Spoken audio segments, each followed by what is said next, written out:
Tuesday, everybody. It is August 3rd. It's about 2:45 in the afternoon already. We got something a little different there behind us. Yeah, we're baling grass hay. We've been working at this forever. Been fighting a baler. Had that company out to check it over. Couldn't find issues, couldn't find a problem. And they basically told me I was on my own. And you talk about make a guy mad.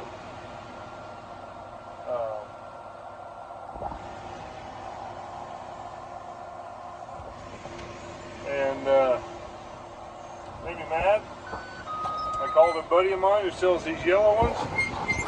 I told him what I had. He goes, well, I basically got the exact same baler. He goes, it's a couple years newer. It's got about 1,000 more bales on it, but it will basically be the same principle of the baler, same type, same idea, same heavy duty build. Alright.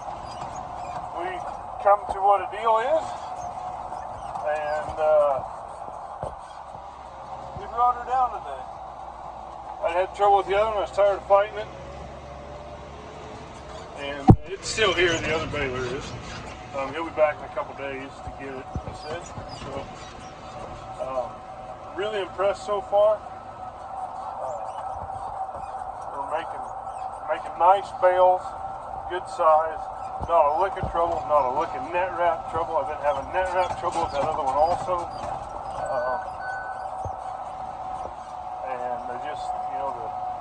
The other place, I liked them, did a lot of business with them, and they're getting to be too corporate for me.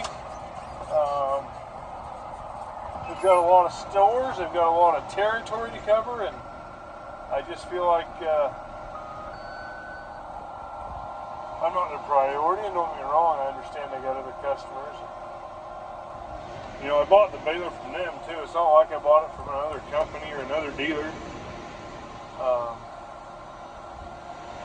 Plus we had issues when I bought the baler. They had rented it out after I had purchased it and stuff. And it just seems like an inconvenience if I call them for service. The parts guy that came out the other day had a test light, not a voltmeter, a test light. Starts poking wires, goes, well, these got power and these don't, but I don't know which ones are supposed to and which ones aren't. And that kind of like, well, you should have a schematic and a computer that tells you that, and you should also have a voltmeter. And basically, he didn't want to be there, and he pretty much told me that. He goes, I don't know what's going on, you're on your own. I'm like, well, if I'm on my own, I'm not going to support you guys. So that's the story there. So far, very impressed. Very high capacity machine, has as much capacity or more than the other one did. I'm impressed. It's doing a really good job making nice bales. They're dense, they're tight, they're the right size. It's got a couple cool features on it. One of them, I don't know if you can see that, but watch. That pickup disengages while it's tying the bale, and it'll stay off while we eject the bale.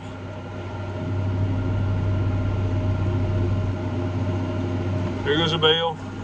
We gotta close the gate. And watch, when that gate closes, she goes back on. I think it's pretty cool.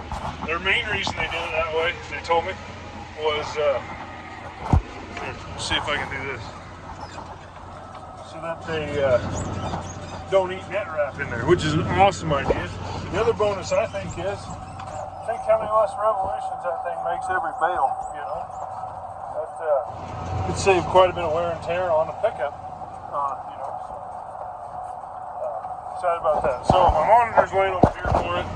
I don't have, they use RAM mounts, I'm going to set up for them yet. We're going to do some modifications and make that happen. But, nope, it's a nice display. It works well, it's loud, you can hear it. It's got a moisture reading there. It says right there, it says dry. It flashed 7 for a second. There it did again. So hay's dry on a popcorn fart. Top number is a bale count. So the bar there on the left, it's red now, is our bale size. The 3 bars in the middle are bale shape. So it does have the 3 bale shape sensors like the other one did. So it's also got the positive force slip clutch instead of a disc type slip clutch. So far, I'm impressed. We'll see. I'm pretty sure this baler's staying here. The other one's going down the road. So the other one, don't get me wrong, when the other one worked, it was just as good. But I've had trouble fighting it. I can't get dealer support, so I'm not gonna fight it anymore. But all right, on to something else instead of me bitching and moaning. This field is 68 acres. Those over there are different, but we're on a 68-acre field. The far bale there was made by the this bale here, go to the left, was made by the John Deere. The other ones are out of this baler. I've been doing some tweaking with bale size on this thing to make sure it's quite where I want it. But those are all John Deere bales over there, you can see. Alright, so this field's 68 acres. This here is a pasture I have cows in, so there's actually a half section of ground here in one piece. There's about 80 acres it's hay ground and the rest of it's pasture. Farmstead in here, so this is pretty cool. Anyway, and we had we made, by my notes, I think there was 63 bales out of the other baler on this field. I've got 28 out of this one, so that's 90. No, 90. Yeah, I'm terrible at math right now. Thinking about other stuff. Be 91 bales. This one makes 92. So I was hoping for 120, and I think we'll get there. There's a little patch clear over there next to that cornfield. That's an 8-acre patch. There was 13 bales on that. In between there's a finger that's pasture. And they tore out part of the fence to try and replace it with the neighbors. And long story short, I've got an electric fence in there for now. And we put up a little couple-acre patch in there. We got 5 bales on it. There's some more going south. That way south behind me. See if I can get some better footage here. A little 3-acre patch. That had 5 bales on it, so that was a good deal. We went down, there's one patch. So this ground that I'm baling was all CRP that came out this year. We're gonna, eventually the goal is it'll be pasture. But we're gonna put it up in the meantime since there's no fence on all of it. So yeah, this,